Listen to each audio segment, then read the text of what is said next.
അധ്യാപക കഥകൾ എഴുതി പ്രസിദ്ധനായ കാരൂർ നീലകണ്ഠപിള്ളയുടെ കുട നന്നാക്കാനുണ്ടോ എന്ന ചെറുകഥ. ആരോ മുറ്റത്ത് സംസാരിക്കുന്നത് കേട്ടാണ് ഞാൻ ഉറക്കമുണർന്നത്. കതക് തുറന്നു നോക്കിയപ്പോൾ എനിക്ക് ശുണ്ഠി വന്നു. കുട നന്നാക്കാനുണ്ടോ എന്ന് അയാളൊരു ചോദ്യം. അത് മാത്രമാണോ? ആ വേഷമാണെങ്കിൽ കണി കാണാൻ കൊള്ളരുതാത്തതും. കുറെ കമ്പിയും കോലും കറുത്ത ശീലയും മൂശട്ടയുടെ പാർപ്പിടമായ ആ മുഖവും കണി കണ്ടാൽ അന്ന് അപമൃത്യു അല്ലെങ്കിൽ അംഗഭംഗമെങ്കിലും ഉണ്ടായില്ലെങ്കിൽ അത് ഭാഗ്യമാണ്. പിന്നെയല്ലേ അന്ന് ഉദ്യോഗം കിട്ടാൻ പോകുന്നു. ഞാനൊരു കമ്പനിയിൽ ജോലിക്ക് അപേക്ഷിച്ചിട്ട് ഇന്റർവ്യൂവിന് ഹാജരാകാൻ അറിയിപ്പ് കിട്ടിയിരിക്കുകയാണ്. അന്നാണ് ചെല്ലേണ്ടത്. പണി കിട്ടാതിരിക്കയില്ല. ഇവനെ കണി കണ്ടുകൊണ്ട് ചെന്നാൽ കിട്ടും. പോടോ, നേരം വെളുക്കുന്നതിനു മുൻപ് വന്ന് കേറിയിരിക്കുന്നു എന്ന് ഞാൻ അയാളെ ശാസിച്ചു. കുട നന്നാക്കാനില്ലെങ്കിൽ പഴയ കമ്പിയോ കാലോ ഉണ്ടെങ്കിൽ വിലക്കെടുത്തോളാം എന്ന് അക്ഷോഭ്യനായി അയാൾ പറഞ്ഞു. ഇവിടെ കുടയും വടിയും ഒന്നുമില്ല. അവിടെയെങ്ങാനും നോക്കിയാൽ കാണും. ഒരു വീടാണേൽ പഴയ കുട കാണാതെ വരുകയില്ല. എന്ത് ശനിയാണയാൾ! എന്നാൽ താൻ കൊണ്ടുപോ. എനിക്ക് ദേഷ്യം വർദ്ധിച്ചു. തരാതെങ്ങനെയാ കൊണ്ടുപോകുന്നത്? ഒണ്ടേൽ തരണം, കാശു തരാം. ഇവിടെ കിടന്നാൽ കൊച്ചുങ്ങൾ എടുത്തു കളയും. എനിക്ക് കിട്ടിയാൽ ഉപകാരമായി. ഞാൻ എന്റെ പാട്ടിനു പോയി. കുറെ കഴിഞ്ഞപ്പോൾ അയാൾ അവിടുന്ന് ഒരു പഴയ കുടയുടെ സാമാനങ്ങളും കൊണ്ട് പോകുന്നത് കണ്ടു. അതിന്റെ വിലയായി 5 അണ ഞങ്ങൾക്ക് കിട്ടിയെന്ന് ഞാൻ പിന്നീട് അറിഞ്ഞു. ഞാൻ ഇന്റർവ്യൂവിന് പുറപ്പെട്ടു. എന്റെ മനസ്സിൽ ആ കുട നന്നാക്കുന്നവന്റെ ചിത്രം തെളിഞ്ഞു നിന്നു. 3-4 കൊല്ലക്കാലമായി ഉദ്യോഗം തെണ്ടി നടക്കുകയായിരുന്നു ഞാൻ. പഠിപ്പ് നിർത്തിയ കാലത്തേക്കാൾ കാര്യങ്ങൾ വളരെ വഷളായിട്ടുണ്ടിപ്പോൾ. അനുനിമിഷം ജനങ്ങൾ പെരുകുന്നു. പഠിപ്പ് നിർത്തി ജോലി അന്വേഷിക്കുന്നവരുടെ എണ്ണം വർഷം തോറും വർദ്ധിക്കുന്നു. അതനുസരിച്ച് തൊഴിലൊട്ട് വർദ്ധിക്കുന്നുമില്ല. അന്യന് വേണ്ടി ആരും തൊഴിലുണ്ടാക്കുന്നില്ല. പണമുള്ളവർ എന്തെങ്കിലും വ്യവസായം തുടങ്ങിയാൽ അതിൽ അവരുടെ ആളുകൾ തന്നെ ഉണ്ടാകും പണിക്ക്. അഥവാ തങ്ങളുടെ ആളുകൾക്ക് തൊഴിലുണ്ടാക്കുവാനായിരിക്കും അവർ ചെറിയ തോതിൽ ഒരു വ്യവസായം തുടങ്ങുന്നത്. അല്ലെങ്കിൽ അവർക്കാർക്കും പുതിയ ആളുകളെ ആവശ്യമില്ല. ഏതെങ്കിലും ഒരു ഓഫീസിൽ ചെന്നാൽ നെയിം ബോർഡിനടുത്ത് ഒരു ചെറിയ ബോർഡ് കൂടി കാണാം. നോ വേക്കൻസി എന്ന് ഇംഗ്ലീഷിൽ എഴുതി വെച്ചിരിക്കുന്നത്. അവിടെ ഒരിക്കലും ഉദ്യോഗത്തിന് ഒഴിവുണ്ടാകില്ലെന്നോ അവരുടെ തൊഴിൽ കൂടുതൽ ആളുകളെ ആവശ്യപ്പെടത്തക്കവണ്ണം ഒരിക്കലും അഭിവൃദ്ധിപ്പെടുകയില്ലെന്നോ. കള്ളം. അവർക്ക് പുറത്തുനിന്ന് ആരെയും വേണ്ട. അവരുടെ വീട്ടിലും ബന്ധുവീടുകളിലും വളർന്നു വരുന്ന ആളുകളുണ്ട്. അവർക്ക് പ്രായമാകുമ്പോൾ കൊടുക്കാനുള്ള ജോലിയെ അവിടെ ഉണ്ടാകുകയുള്ളൂ.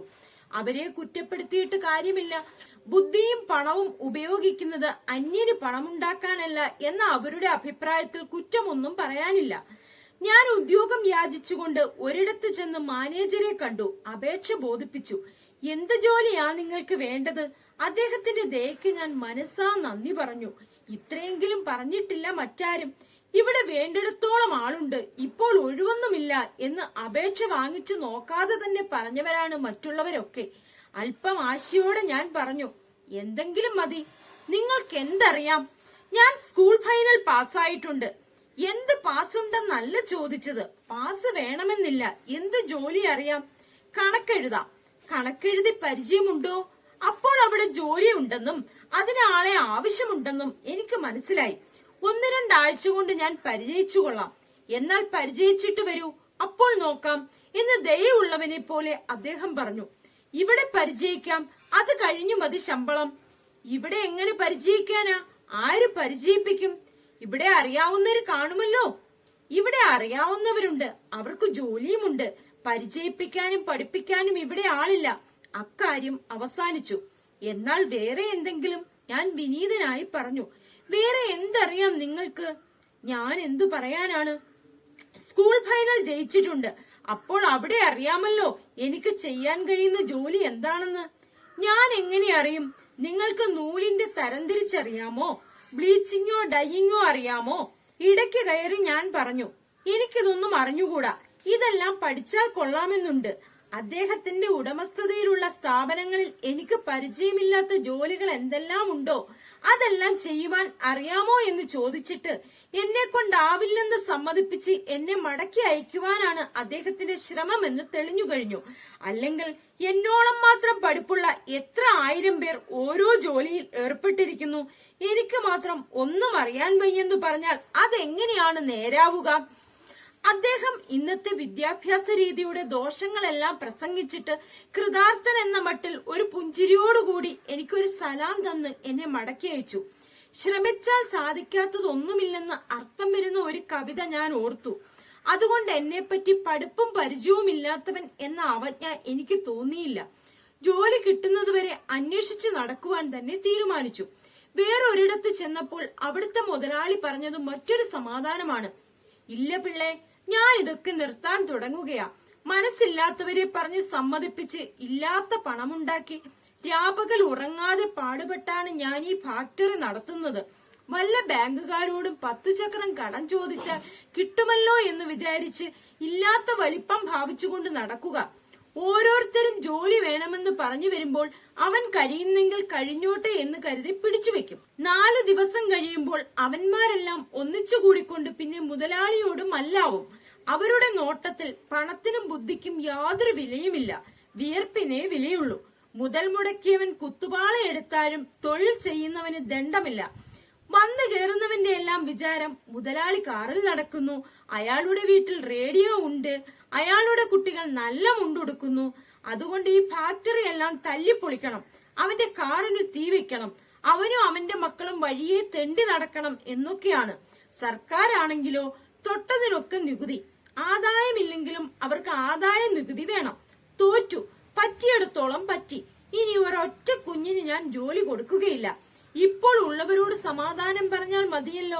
ഇനി ഒരൊറ്റ പൈസ ഞാൻ കൂടുതൽ മുടക്കുകയില്ല. കുറേശ്ശെയായി ഇപ്പോഴുള്ള മുതൽ പിൻവലിക്കും. സ്വർണം പണയം മേടിച്ചുകൊണ്ട് കടം കൊടുത്താൽ മുതൽ പോകാതെ കിടക്കും. ഒരുത്തനും ഈങ്കുലാവ് വിളിക്കുകയില്ല. പലിശ കിട്ടുന്നതുകൊണ്ട് എനിക്ക് സുഖമായി കഴിയാം. എന്റെ കാറിന് കല്ലെറിയാനോ പഠിക്കൽ സത്യഗ്രഹത്തിന് ഒരുത്തരും തയ്യാറാവുകയില്ല. ഈ പ്രസംഗം കേൾക്കാൻ ഒരാളിനെ കിട്ടാതെ വിഷമിക്കുകയായിരുന്നു അദ്ദേഹം എന്ന് എനിക്ക് തോന്നി. ഇതൊക്കെ കേട്ടു നിൽക്കുന്നതിന് ഞാൻ അദ്ദേഹത്തോട് അച്ചാരമൊന്നും വാങ്ങിയിട്ടില്ലല്ലോ.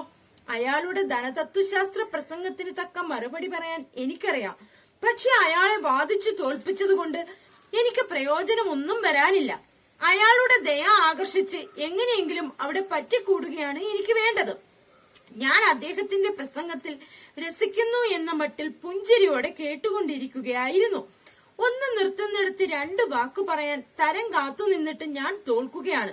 ഏതായാലും ഇടയ്ക്ക് കയറി ഞാൻ പറഞ്ഞു, പറയുന്നതൊക്കെ ശരിയാണ്, എന്നാലും.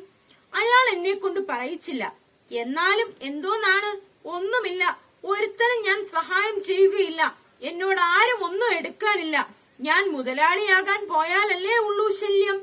ഞാൻ മുതലാളിയല്ല, എനിക്കൊട്ട് മുതലാളിയാവുകയും വേണ്ട.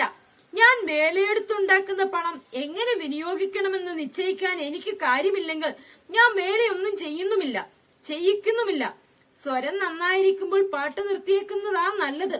എന്റെ കമ്പനിയിൽ ഇതുവരെ കുഴപ്പമൊന്നും ഉണ്ടായിട്ടില്ല. അത്രയ്ക്ക് വലിയ കമ്പനിയൊന്നുമല്ല ഇത്. വലുതായിരുന്നെങ്കിൽ ഇതിനു മുമ്പ് തന്നെ എല്ലാം ശരിപ്പെട്ടേനെ. അവിടെ എനിക്കൊരു പഴുത് കിട്ടി. ഇവിടെ കുഴപ്പമൊന്നുമില്ലെന്ന് എല്ലാവർക്കും അറിയാം. അതുകൊണ്ട് അവിടെ അയാൾ കടന്നു പിടിച്ചു. അതുകൊണ്ട് കുഴപ്പമുണ്ടാക്കാമെന്ന് വിചാരിച്ചു പുറപ്പെട്ടിരിക്കുകയാണല്ലേ. ഇപ്പോഴിവിടെ ജോലി ചെയ്യുന്നവരാരും കുഴപ്പക്കാരല്ല. അവരെ ഭയപ്പെടാനുമില്ല. പുതിയ ആളിനെ എന്തെല്ലാം വന്നാലും ഞാൻ എടുക്കുകയില്ല.